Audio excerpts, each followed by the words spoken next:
Lección 21. El sistema de archivos Linux y su estructura. La forma de gestionar el almacenamiento de los archivos en una computadora se suele denominar sistema de archivos. El sistema de archivos también comprende una estructura estándar que determina en dónde se debe ubicar cada uno de los archivos. Originalmente, las distintas distribuciones de Linux se adherían más o menos a los estándares anteriores de Unix y proponían quizás algunos cambios en cuanto a los directorios que se necesitaban para cada uno de sus tareas específicas. A partir del año 94 aproximadamente hay un intento de normalizar o de regular la estructura de archivos. Por ejemplo, el estándar FSS-TND propone una estructura que ahora ha sido recibida en los estándares, dentro de los estándares más globales de Linux, llamados Linux Standard Base Project, en los cuales se hace mención a las mismas como FHS. Esa estructura es más o menos respetada por Debian, aunque existen algunas diferencias, las cuales figuran en el manual de políticas del sistema, exactamente en el capítulo 9, el sistema operativo.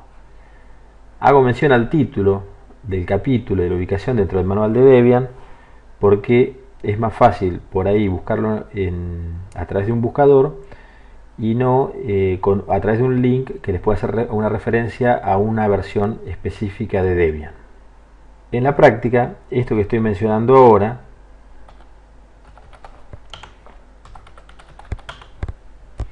se refiere a que, por ejemplo, existe un directorio personal para el usuario root, existe un directorio home donde están los directorios personales de los usuarios de este sistema, y existen una serie de directorios estándares donde el sistema operativo determina que se deben ubicar determinado tipo de archivos. No todos estos directorios que aparecen a partir del directorio raíz de Linux son tomados en consideración del estándar del cual había hablado anteriormente. Por ejemplo, el directorio raíz es denominado con una barra, es el directorio principal del cual parten todo el resto de los archivos y directorios. Y una cosa muy importante que diferencia a Linux y Unix de otros sistemas operativos es que el mismo engloba no solamente a todos los archivos y directorios, como dije antes, sino también a todos los dispositivos de almacenamiento. Eso quiere decir que bajo de un directorio raíz, en diferentes directorios o subdirectorios, puede ser que nos encontremos que, por ejemplo, home en realidad esté contenido dentro de una partición o de un disco rígido alternativo o diferente al disco rígido que contiene al resto del sistema de archivos, e incluso carpetas en un nivel inferior al directorio home u a otro directorio del sistema de archivos.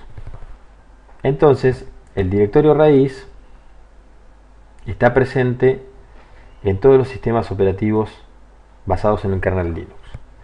Pero dentro del directorio raíz tenemos algunos directorios que son más o menos estándares y algunos que pueden cambiar de acuerdo a la distribución. El directorio /bin dentro del raíz es uno de los que adhieren a los estándares. Ahí pueden ver bin. Si hacemos un ls de bin para ver su contenido, podrán observar que dentro del mismo tenemos muchos de los comandos que usamos para las tareas más comunes dentro del sistema operativo. Por eso es que decimos que en bin tenemos los comandos fundamentales que se usan normalmente en una sesión Linux. Otro directorio dentro del directorio raíz es el directorio boot. El directorio boot tiene los archivos usados en el inicio del sistema. Ahí vemos el directorio boot. Presten atención a esos dos archivos que aparecen en celeste, initrd.img y bmlinux, porque si yo ahora un ls de boot, veo una serie de archivos que están relacionados con el inicio del sistema. Y si yo hago un ls-l, para tener una vista más detallada de lo que tengo en este caso en el directorio raíz, puedo observar que al lado de esos dos archivos que mencioné anteriormente, hay un indicador a otro archivo que se encuentra dentro del directorio boot. Es decir, que estos archivos que aparecen en celeste son un tipo de archivo especial llamados enlaces, los cuales vamos a ver más adelante, pero concretamente serían algo así como accesos directos. Entonces, el directorio boot tiene los archivos fundamentales para el inicio del sistema. Incluso, ahí pueden ver dentro de boot un directorio group donde está la configuración del menú de inicio del gestor de arranques. Otro directorio estándar es el directorio dev. Todos estos directorios se encuentran dentro del directorio raíz. El directorio dev tiene un tipo especial de archivos que son los archivos de dispositivos. En Linux y en Unix en general, los dispositivos son referenciados como archivos. Por ejemplo, SD se le puede denominar a un disco rígido. Anteriormente un disco rígido es SCSI, actualmente se lo denomina así a un disco rígido SATA. HD era el nombre antiguo de los discos rígidos IDE, aunque actualmente se mantiene esta denominación. Al primer disco presente se le llamaría SDA, al siguiente SDB, si es que son SATAs, o HDA, HDB, si son IDEs. Por características propias de las PC, los HD podrían llegar a ser 4. En cambio, los SD pueden llegar a ser más. Además de los discos, también en un sistema puede haber presentes particiones, y de hecho siempre las hay. Entonces, la primera partición del disco rígido SDA, por ejemplo, se suele denominar SDA1, el que también es considerado un archivo de dispositivo. La siguiente es SDA2 y así sucesivamente. No solamente los discos contienen archivos dispositivos, sino que también todos los otros dispositivos, incluyendo la terminal. Vamos a ver un poco. Ahí vemos otro color que identifica con el comando ls al tipo de archivos de dispositivos. Por ejemplo, ahí tenemos los TTI, que son terminales. Tenemos un SDA, por ejemplo, SDA, SDA1, SDA2, SD asterisco, ahí tenemos los SD, etcétera, etcétera, etcétera. Otro directorio dentro de los estándares de Linux es el directorio etc, que hemos visto bastante frecuentemente y es donde se encuentran los archivos de configuración del sistema.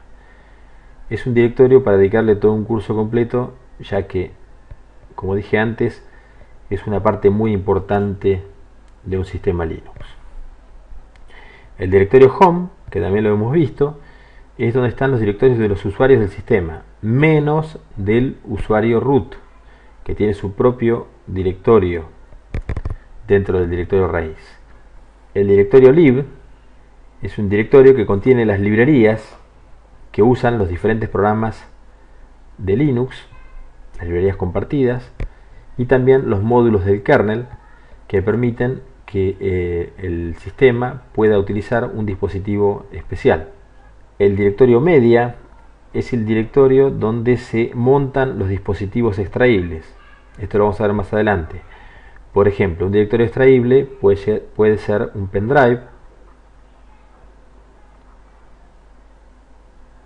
puede ser un CD-ROM, DVD, etc. El directorio MNT es también un punto de montaje de sistema de archivos, pero para uso temporal.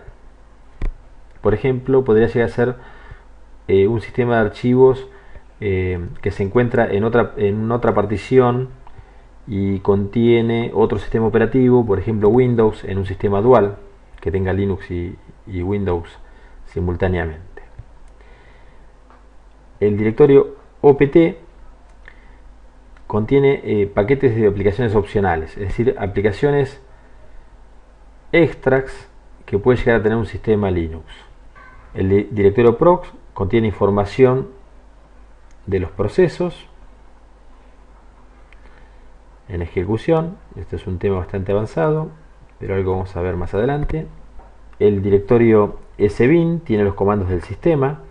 Hay comandos que puede ejecutar únicamente un usuario root, comandos muy importantes para el sistema.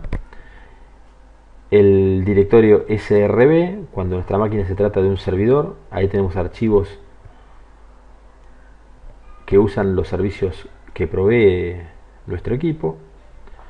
El directorio tmp, que contiene archivos temporales que se van creando según la necesidad de las aplicaciones que se están ejecutando. El directorio usr, que también es muy importante, donde están los archivos de usuario. Adentro de usr vamos a ver que tenemos subdirectorios muy importantes,